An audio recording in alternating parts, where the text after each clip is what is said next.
तो जैसा कि दोस्तों आपने पिछले वीडियो में देखा था कि हम लोग बाणगंगा में मुंडन करा चुके थे और अभी हम उससे आगे की यात्रा के लिए निकल चुके हैं। और ये रहा रास्ते का खूबसूरत नज़ारा। इसी के साथ मौसम भी थोड़ा बारिश का होने लगा था, थोड़ी थोड़ी बारिश की बूंदें पड़ने लगी थी। फिर भी हम लोग आगे की तरफ बढ़ रहे थे और कुछ ही देर में हम पहुंचेंगे। एक विश्राम स्थल है जिसको श्री इच्छापुर माता के नाम से एक मंदिर है। वहाँ पे बेसिकली लोग पहुँच के थोड़े देर आराम करते हैं। बहुत अच्छा खूबसूरत नज़ारा है, आप अभी आगे वीडियो में देखेंगे। जय माता दी।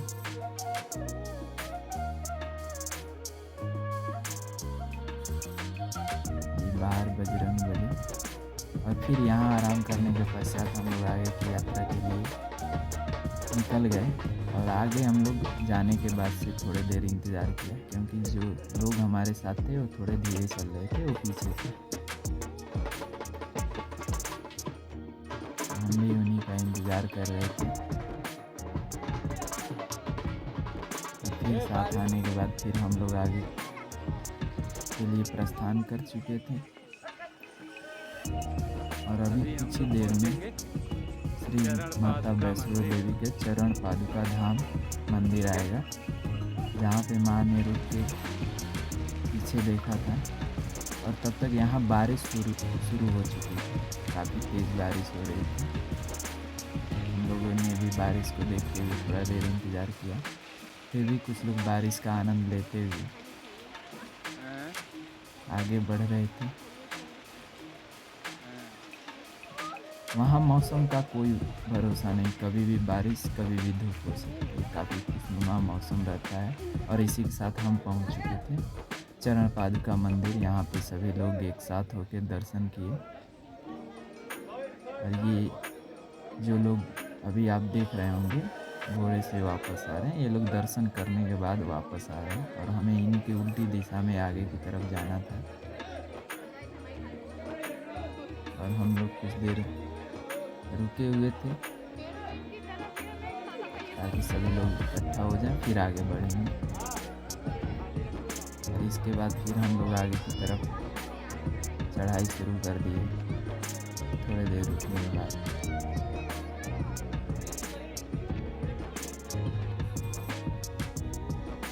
ये थोड़े ऊपर जाने के बाद नीचे का नज़ारा कुछ ऐसा दिखता है, आप पीछे देख रहे होंगे।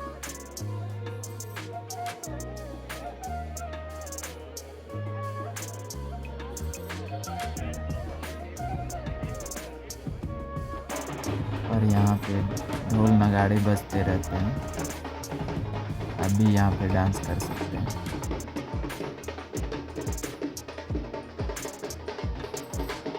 काफ़ी लोग ऐसे ही हंसते नाचते गाते पहुँच जाते हैं माता के दरबार में।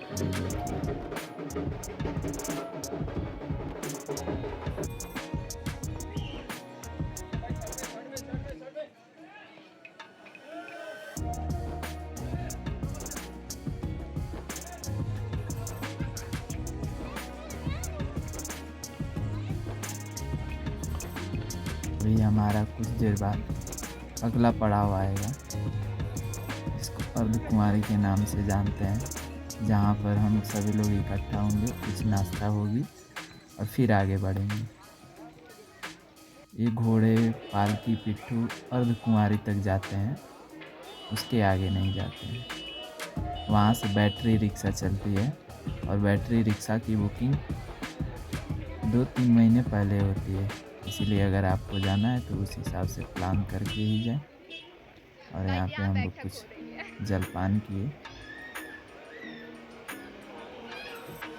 वहाँ पे जो भी ये गाड़ियाँ चल रही हैं ये अर्धकुंवारी से चलती हैं और ये सारे बैटरी ऑपरेटेड होती हैं, डीजल की गाड़ियाँ नहीं होती हैं। और हम लोग अर्धकुंवारी से अब आगे की प्रस्थान शुरू कर चुके थे।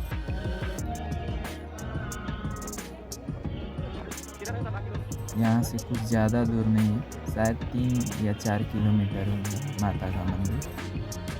भवन यहाँ से मात्र 4 किलोमीटर तक हो सकता है।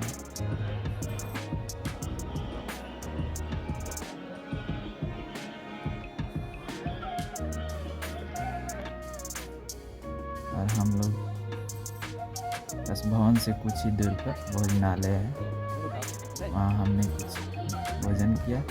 ये सब वहाँ मिलता है, लेकिन टोकन कटाना पड़ता है। आप जाएंगे, लाइन में लगिए, टोकन कटाइए, फिर खाना खाइए। खाना सब स्वादिष्ट होता है। और वहाँ श्राइन बोर्ड का सब व्यवस्था है, आपको कहीं भी बाहरी चीज़ नहीं लेना है। और ये रात्रि का नज़ारा ऊपर से। अभी हमें आगे की तरफ और बढ़ना था, देख सकते हैं।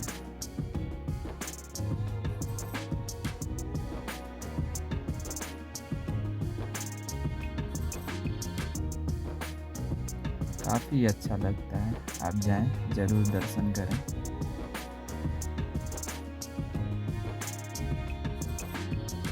और अभी हम फिर कुछ देर आराम कर रहे थे, और हमारे कुछ साथी अभी भी पीछे थे, इसलिए हम लोग रुक के इंतज़ार कर रहे थे। और यहाँ से भवन की दूरी अब बहुत ज़्यादा नहीं रह गई है, क्योंकि हमें अगले दिन सुबह दर्शन करना था, इसलिए हम भी आराम से आ रहे थे। कुछ लोग एक ही दिन में चढ़ के दर्शन करके वापसी आ जाते हैं। और हम पहुंच चुके थे भवन। ये है लॉकर नंबर 1।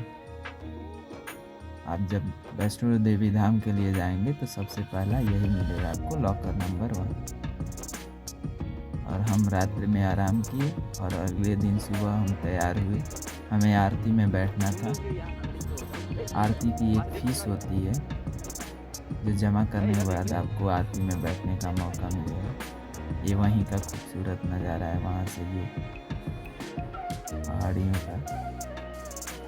ये सुबह की फ़ोटो है। बारिश हो चुकी थी और मौसम ऐसा पूरा बादल बन चुका था, काफ़ी अच्छा मौसम लग रहा था। और इसके बाद अब हम जाएंगे श्री बाबा भैरवनाथ जी के मंदिर, जिसको हमको जाना था रोपवे से, और हम रोपवे के लाइन में लग चुके थे। और ये देखिए, ये सभी हमारे घर के सदस्य आगे पीछे लाइन में लगे हुए थे।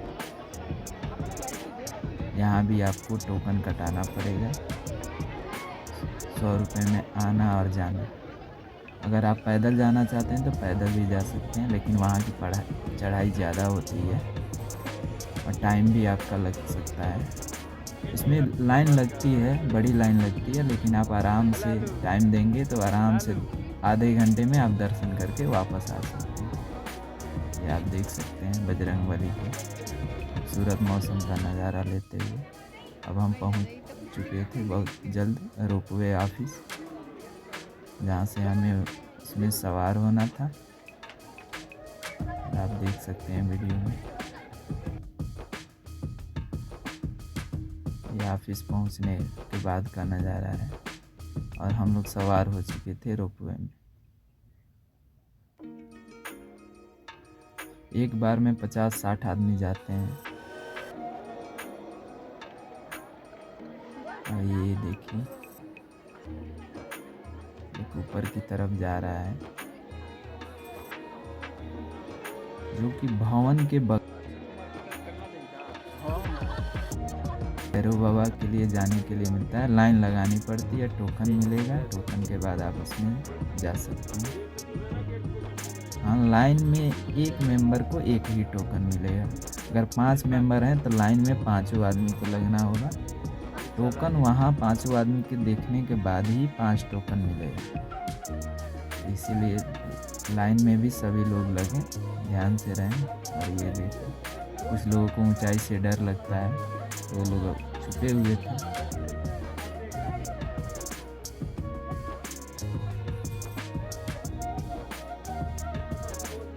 ये देख सकते हैं।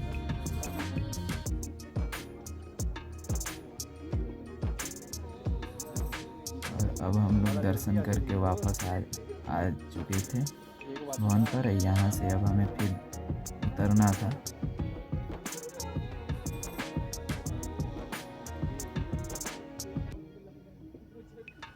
और ये भैरव बाबा की जगह पे जो सेल्फी पॉइंट लोग करते हैं वहाँ का पिछले साल का फ़ोटो है। इस साल हम लोग को टाइम नहीं मिला।